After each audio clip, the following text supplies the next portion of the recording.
누구든지 신청만 하면 특허를 부여하느냐? 그것은 아니다. 일정한 요건을 갖춰야 한다라고 했습니다. 이것이 이제 특허의 요건이었죠. 따라서 2번 목차에 규정하고 있는 특허의 기준이라고 되어 있는 게 특허의 요건인데 이것은 5가지 특허 보세 구역에 다 적용이 되는 겁니다. 보세 판매장도 이 요건을 일단 갖춰야 되는 거예요.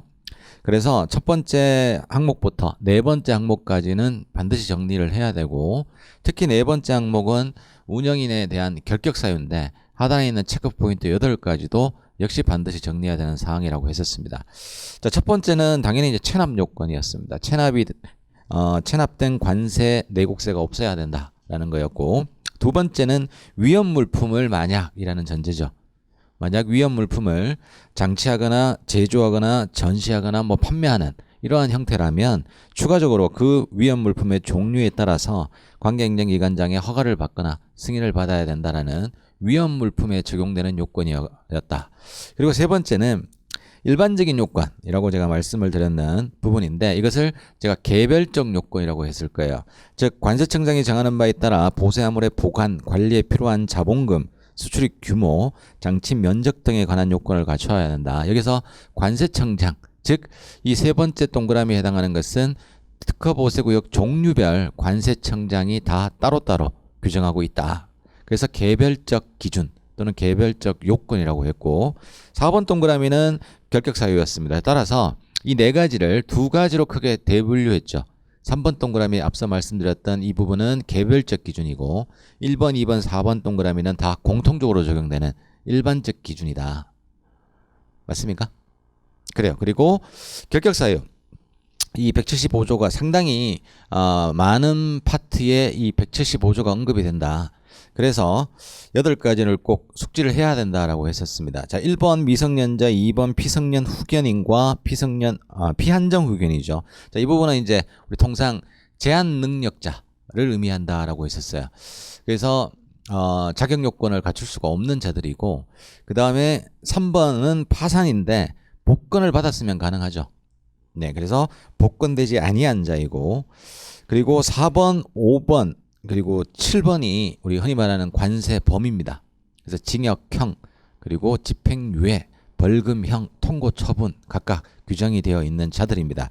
자, 여기서 유의해야 되는 거는 4번은 이제 실형 선고를 받았으니까 이 경우 면제가 된 후에 즉 끝나거나 면제가 된 후에 2년이 지나야 되겠죠. 이와 유사한 것이 7번이었었습니다. 벌금형을 선고받거나 통고 처분을 이행한 후에 2년이 지나야 된다. 그래서 2년이라는 기간이 적용되는 게 4번과 7번이었고요. 이에 반해 5번 관세범에 해당하는 집행유예는 통상 장기죠. 그래서 그 기간이 지나면 된다. 집행유예 기간이 지나면 무방하다라고 했었습니다.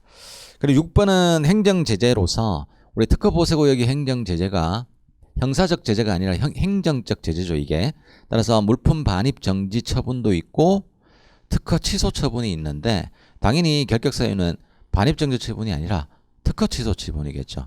그래서 특허 취소가 언급이 되는 겁니다. 특허 취소가 되고 2년이 지나지 아니한 자. 우리 뒷부분에 보면 행정적 제재에 해당하는 부분이 594페이지에 보시면 7번 큰 목차 반입 정지 등과 특허 취소라고 해서 같은 법조에 있습니다. 맞습니까? 자, 이 부분에서 제가 반입정지 등은 해당 사항이 없고 특허 취소를 의미한다라고 했었어요. 맞나요? 네, 그거 유의하시면 됩니다. 따라서 4번, 5번 결격사유에 다시 오셔가지고 4번, 5번, 7번은 형사적 제재를 받은 자. 형사적 제재를 받은 자예요. 그래서 관세범이라고 제가 말씀을 드린 거고 6번은 행정적 제재인데 바로 특허 취소입니다. 지금 우리가 특허를 하고 있잖아요. 그래서 그 행정적 제재 중에 특허가 취소된 경우만 해당이 되는 겁니다. 그래요. 그리고 우리 형사적 제재 우리 관세 행정 형벌이라는 개념으로 넘어가면 우리 11장에 규정되어 있지 않습니까? 자, 거기에 보면 행정벌을 형벌과 질서벌로 나눴잖아요. 질서벌은 과태료였죠. 과태료는 결격 사유에 해당이 될 수가 없는 겁니다. 그래서 형벌만 해당이 된다. 이런 의미로 접근하시면 됩니다. 따라서 형사적 제재와 행정적 제재에 해당하는 부분들이 쭉 나오고요. 마지막 8번은 2호부터 7호에 해당하는 자를 임원으로 하고 있는 법인, 만약 법인이 특허를 부여받는다면 이 8번이 추가된다라고 했었습니다. 자, 8가지 숙지가 필요합니다. 네, 반드시 서술을 할 수 있도록 하셔야 되는 거고